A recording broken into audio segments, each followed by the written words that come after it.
हरियाणा का चुनाव बीजेपी के लिए अग्नि परीक्षा से कम नहीं रही। तमाम विरोधाभास रहा। जिस तरीके से आपने देखा, कांग्रेस जो है वह चुनाव आयोग गई, सुप्रीम कोर्ट जाने की बात हुई और अब जो है याचिका भी दायर कर दी गई। क्या याचिका है, पूरा मामला क्या है, सब कुछ बताएंगे। उससे पहले आपको बता दें, हरियाणा में बीजेपी यूं तो आपसी कलक को पाट हुए सरकार बना ली। कहां जा रहा था कि जो चेहरे थे उनके संपर्क में किसी के पास 12, किसी के पास 15 विधायक हैं, लेकिन चाणक्य अमित शाह की हरियाणा में लैंडिंग होती है और चाणक्य नीति अपनाते हुए अमित शाह जो है तीनों को मना लेते हैं और जो है सरकार बन जाती है। लगातार विरोध हो रहा था, चुनाव आयोग पर सवाल उठाए जा रहे थे। बैटरी जो 999 पर थी उसको लेकर के सवाल, और 20 जो सीट है उस पर कांग्रेस दोबारा चुनाव करने की मांग जो है चुनाव आयोग से रखा कांग्रेस जो है नायब सैनी की। वो वीडियो जो पहले वायरल हो रही थी जिसमें वह कह रहे थे कि हम सारी व्यवस्था कर लिए हैं और हम चुनाव जीत रहे हैं। तमाम विरोधाभास चला, उसके बाद भी शपथ ग्रहण हुआ और सरकार बनाई जा रही है। लेकिन उस बीच बीजेपी की राह अभी आसान दिखती नजर नहीं आ रही है। राह मुश्किल हो गई है। जिस तरीके से यह आपको बता दें, सीजीआई रिटायर करने वाले हैं। सीजीआई ने कहा है कि एक बड़ा फैसला लेने वाले हैं। क्या बयान सीजीआई का आया है वो बताएंगे। उससे पहले आपको बता दें, सुप्रीम कोर्ट के वरिष्ठ वकील जो है इस मामले में कूदे हुए हैं। याचिका दायर हो गई है और जो है वो कहा जा रहा है कि 20 जो सीट है उस पर चुनाव रद्द कराए जाएंगे। अगर सोचिए, अगर चुनाव रद्द हो जाए 20 सीट पे तो सरकार धराम हो जाएगी, सरकार गिर जाएगी और 20 चुनाव पे फिर से चुनाव होगा। उस नतीजे क्या था उसके बाद डिसाइड किया जाएगा। अगर ऐसा हो जाता है जैसा सुप्रीम कोर्ट के वकील भानु प्रताप महमूद पचा धनंजय, कई वकील हैं, वकीलों की एक टीम है सुप्रीम कोर्ट की जो इस मामले को लेकर लगातार याचिका दायर कर रहे हैं, उनकी खारिज हो रही है, फिर वह सुप्रीम कोर्ट जा रहे हैं, धरना प्रदर्शन जंतर मंत्र पर कर रहे हैं। मामला थमा नहीं है कांग्रेस, हालांकि जो है चुप्पी साध ली है, लेकिन सुप्रीम कोर्ट के जो वकील है वो चुप्पी साधने वाले नहीं है क्या। कुछ मामला और चंद्रचूड़ ने रिटायरमेंट से पहले क्या बयान दिया है जिससे आशा की किरण जो है वो जाग गई है, वो भी आपको बताएंगे। सबसे पहले चंद्रचूड़ का बयान ही आप देख लें जिससे आशा की किरण जागती है। फिर आते हैं याचिका पे। देखिए, मेरा मन भविष्य और अतीत को लेकर चिंताओं से भरा हुआ। मैं खुद से सवाल पूछता हूं कि क्या मैंने वो सब किया जो मैंने किया था। इतिहास मेरे कार्यकाल को कैसे याद करेगा। चंद्रचूड़ रिटायर करने वाले हैं और चंद्रचूड़ ने अभी तक ऐसा कोई बड़ा फैसला नहीं लिया जिससे चंद्रचूड़ को याद किया जाए। तो चंद्रचूड़ चाहते हैं कि अपने सीजीआई रहते हुए वह ऐसा कोई फैसला ले जिससे उनको याद किया जाए। ऐसा कौन सा फैसला है जो चंद्रचूड़ अब तक नहीं ले पाए और किसके दबाव में नहीं ले पाए, ये सवाल उठते हैं। रिटायरमेंट से चंद्रचूड़ क्या करने वाले हैं यह भी देखना दिलचस्प होगा। और एक पत्रकार है, उन्होंने क्या कुछ लिखा है, बड़ी बात जो हरियाणा चुनाव को लेकर के लिखा है, वरिष्ठ पत्रकार है, उनकी बात करेंगे। उससे पहले चुनाव आयोग को जो है सीजीआई ने क्या चिट्ठी लिखी, क्या आदेश दिए, इससे उम्मीद जागती थी कि यह जो याचिका जो 20 सीट पर डालने की है उस पर भी कुछ किया जाएगा। पहले उस पर देख ले क्या मामला है। चुनाव रेबियो के खिलाफ याचिका पर सुप्रीम कोर्ट ने केंद्र और चुनाव आयोग को जारी किया नोटिस। मतलब सुप्रीम कोर्ट से थोड़ी उम्मीद अभी भी जगती है, क्योंकि सुप्रीम कोर्ट जो है वह सुप्रीम पावर है और सुप्रीम है। तो सुप्रीम जो है तो उन्होंने चुनाव आयोग को नोटिस दिया, जो चुनावी रेबिया जो चुनाव से पहले बांटी जाती है कि हम आपको यह फ्री देंगे या वो फ्री देंगे, उस पर जो है चुनाव आयोग को जो है नोटिस को सुप्रीम कोर्ट भेजने का काम किया कि आप सुनिश्चित करें कि ऐसा ना हो। तो ये अच्छा कदम जो है वह सुप्रीम कोर्ट की तरफ से है। अब दूसरा याचिका पर सीधा चले आते हैं। नरेंद्र मिश्रा है, एडवोकेट है नरेंद्र मिश्रा, इनकी याचिका थी। इनकी याचिका जो है वो देखिए, ट्वीट इनका देख पा रहे होंगे आप, और खबर जो है टीवी मीडिया में इनको लेकर क्या चल रहा है वो भी आपको बताएंगे। याचिका को लेकर 20 सीट पे ये चुनाव कराना चाहते हैं, वो सीट जहां ईवीएम 90 पर चार्ज थे।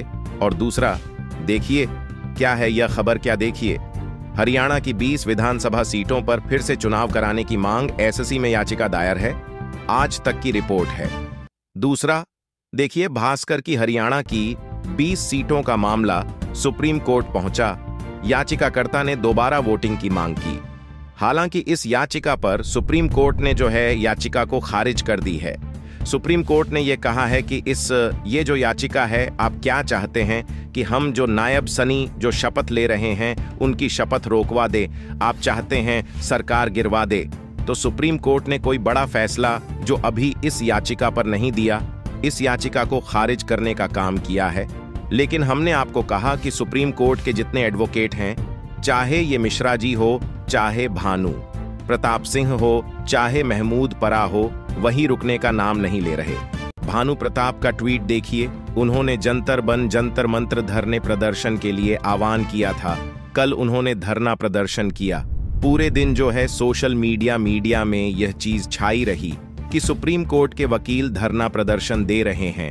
20 चुनाव 20 MLA जीते हुए हैं कांग्रेस के, बीजेपी को उसको रद्द करने की मांग कर रहे हैं, फिर से चुनाव की मांग कर रहे हैं। तो यह मांग सुप्रीम कोर्ट के वकील के द्वारा की जा रही है। अब देखिए पत्रकार क्या कह रहे हैं इस मामले पे, कैसे जो है वहां जो विधायक रद्द करने की बात जो की जा रही है, सरकार जो है पे जो सवाल उठ रहा है वो क्या है। देखिए कृष्णाकांत हैं, क्या लिख रहे हैं, क्या हरियाणा का पूरा चुनाव घोटाला है? जब विधानसभा भंग की जाती है, या तो राष्ट्रपति शासन लागू होता है या कार्यवाहक मुख्यमंत्री बनाया जाता है। हरियाणा में ऐसा कुछ नहीं हुआ। कोई नोटिफिकेशन पब्लिक डोमेन में नहीं आया, ना मीडिया इसके बारे में कुछ मालूम है। हरियाणा की जनता को यह नहीं बताया गया कि चुनाव के दौरान राज्य के संवैधानिक स्थिति क्या है, क्या नायब सिंह सैनी बतौर मुख्यमंत्री काम कर रहे हैं और राज्य की मशीनरी का इस्तेमाल कर रहे हैं। इंदिरा गांधी का चुनाव सिर्फ इसलिए रद्द हुआ था क्योंकि उनके सेक्रेटरी के कार का इस्तेमाल किया था। क्या हरियाणा में सीएम ने चुनाव में राज मशीनरी का इस्तेमाल किया? तो इनका यह सवाल है कि चुनाव के वक्त भी जो है नायाब सैनी सीएम रहे, क्योंकि कोई मीडिया में इस तरह की चीजें नहीं चली कि वह कार्यवाहक सीएम है या फिर वह जो है वहां राष्ट्रपति शासन लागू हुआ, इस तरह की कोई खबर नहीं आई। तो यह सवाल निशान जो है कृष्णा उठा रहे हैं। कृष्णाकांत है, पत्रकार है, वरिष्ठ पत्रकार हैं, वो कह रहे हैं, यह सवाल उठा रहे हैं कि क्या मशीनरी का इस्तेमाल मुख्यमंत्री ने किया? क्योंकि जब इंदिरा गांधी का चुनाव था, इंदिरा गांधी के ड्राइवर ने जो है सरकारी कार इस्तेमाल कर लिए, चुनाव रद्द हो गया था। इस तरह की बात इन्होंने यहां पे कही है, तो उसको लेकर के सवाल यहां पे ये उठ रहे हैं। अब देखिए चुनाव जो है यूपी में है, तो यूपी चुनाव को लेकर ब्रेकिंग न्यूज क्या आ रही है। पहले भी आरोप बीजेपी पर लगे थे कि बीजेपी जो है कोई भी प्रेस कॉन्फ्रेंस चुनाव आयोग करता है। बीजेपी को पहले पता हो जाता है कि हाँ कहाँ की चुनाव जो है किस तारीख को होने वाला है। देखिए क्या ब्रेकिंग न्यूज है, यूपी में उपचुनाव एक हफ्ते टालने के लिए चुनाव आयोग पहुंची बीजेपी जो है वो चुनाव आयोग पहुंची। अब आपको दिखाते हैं, सुनवा हैं वीडियोस, किनके पत्रकार माफ कीजिएगा, महमूद परा की वीडियोस। आप देखें किस तरह से वो जो मामले में 1 इंच पीछे हटने को तैयार नहीं है, वो वीडियो देखें फर्स्ट लेवल ऑफ चेकिंग से। जब ये मशीनों की फर्स्ट लेवल ऑफ चेकिंग होती है, मॉक पोलिंग होती है, चुनाव से 3-4 महीने से पहले, उस दिन से लेके और काउंटिंग के दिन तक, और उसके बाद भी कभी भी इसमें हेराफेरी हो सकती है। एक सिर्फ कॉन्स्टेंसी चुनाव आयोग बता दे कि जिसमें उन्होंने कानून का पालन किया है, वीडियोग्राफी में दिखा दे। मैं हाथ जोड़ के पूरे देश से माफी मांगूंगा, वरना मोदी जी माफी मांगे, वरना चुनाव आयोग माफी मांगे।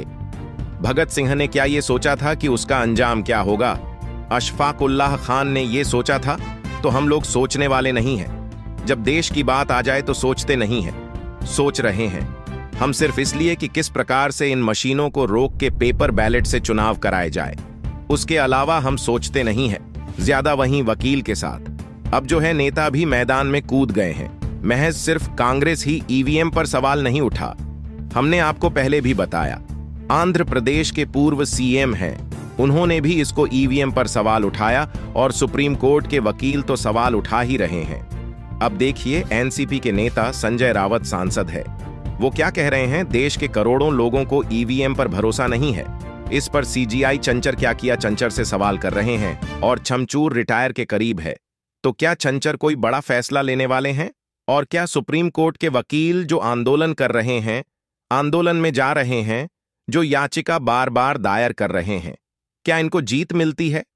अगर जीत मिलती है तो यह तो साफ है कि हरियाणा में बीजेपी की सरकार गिरेगी, हरियाणा में फिर से चुनाव होंगे, फिर स्थिति तस्वीर जो है बदलती हुई नजर भी आ सकती है। तो सुप्रीम कोर्ट के वकील पे हमारी पूरी नजर है कि वह क्या करने वाले हैं, क्या कदम उठाने वाले हैं, और सीजीआई रिटायरमेंट से पहले कोई बड़ा फैसला लेते हैं या नहीं लेते हैं, वो भी देखना दिलचस्प होगा। तो फिलहाल इस वीडियो में इतना ही, मिलते अगली वीडियो अपने साथ। बहुत बहुत धन्यवाद।